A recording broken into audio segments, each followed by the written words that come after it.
Swap a typewriter for a computer and an ashtray for a mouse, and the average office desk hasn't changed in over a century.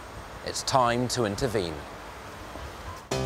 I'm on my way to meet Richard Ward, an expert on interactive technology. He's going to showcase the kind of near-future gadget that ought to be in every office by the end of the week.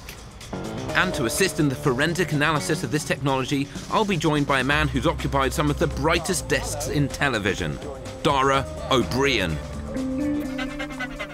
Now, confusingly, you are also called Richard. That is correct. But you are going to take us through these devices. I also will insist that we maintain this kind of distance between us. We are okay, I'm down with it. Very formal show, isn't it? It is. Hello, Richard. Hello. Is it the office of the future, Richard? It's just like the office of the future, Dara. This is like a giant tablet. It's brilliant for people working together collaboratively or just doing something on a grand scale. The media wall comprises 9 of the largest ultra-high-definition monitors available. Infrared light is fired across the front of them to make this a tablet that 32 people could use at once.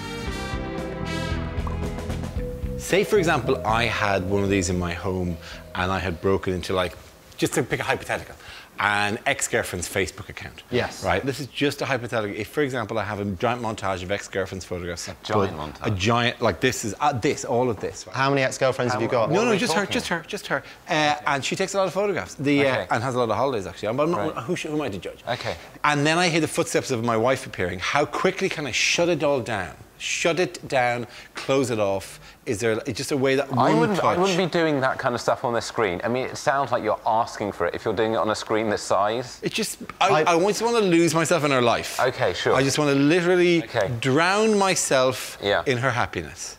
Is that a lot to ask? We're talking about office stuff. This sounds like it should be done within a therapist's room.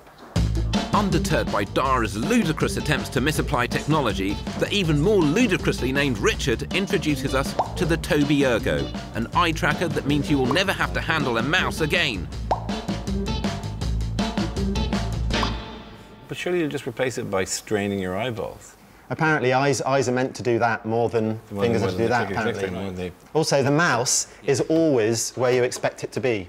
Yes. Because you look and there it is. I find using my eyes exhausting. That's why, you know, I've got these. The Ergo sits below the screen and projects near-infrared light onto the user's eyes, allowing image sensors to follow their gaze and move the cursor accordingly. I can't do this. This is exhausting me. Is this exhausting you more than actually using your hands? I've never got so exhausted from that I needed to lie down. Electronic assistants like Apple's Siri are, like me, faceless and emotionless. But the weirdly named Richard shows us to a prototype that's going to bust the assistant game up at least one more notch. Richard, what the funk is on this plinth? This particular example is a collaboration between Toshiba and University of Cambridge. Right. And Good you can people. Basically make her say stuff and dictate the emotion in which she says it. Zoe is based on the actor and actress Zoe Lister. The team spent several days recording her speech and facial expressions, using these to help create a prototype for the next generation of personal assistants, whose words and emotions can be programmed. This is 3 more emotions than I possess. Yeah. Go for tender. Tender, OK. The quality of your work means we have to let you go. Oh, there's a proper quaver. Yeah, there's a bit of a... She's sad. Yeah. She's sad to see the back of you. Why don't you put anger on full? Yeah. And I'd like to introduce happiness into that. Oh, so she's could you change the text? You can change the text to anything. That's the beauty of it. Anything. What do you want to say? We've run out of mustard.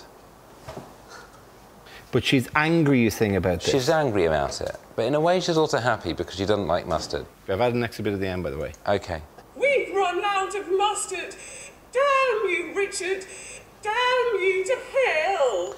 And the mouth stretching is a nice Do you like that? aspect. It looks like she's wearing a brace. It looks like her teeth have joined together and are melting. Yeah, she's very angry about the mustard situation. Melting with anger. She's angry at you. I know. About the mustard situation.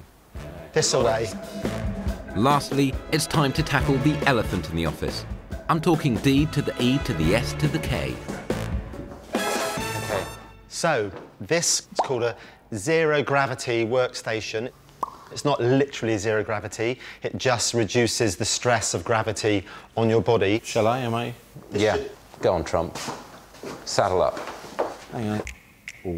Oh, I can feel the G's slip away. Wow. Motors. Could you bring the screen closer, servile wench? And old-fashioned manual adjustment mean that the pitiless compromises of the traditional workstation are henceforth eradicated.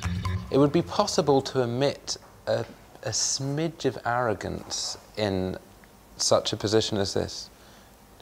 It's slightly grand, is what I'm saying. The desk has given Dara a dizzying sense of power and he's become sack-happy.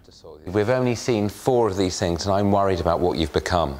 You know what I've become? I've become comfy. You've become a corporate monster within 4 gadgets. I'm going to write sack Richard, just to... Okay. And I'm going to... Look at me, I'm actioning that. Okay. I'm actioning that. I say, before you sack me, I'm walking.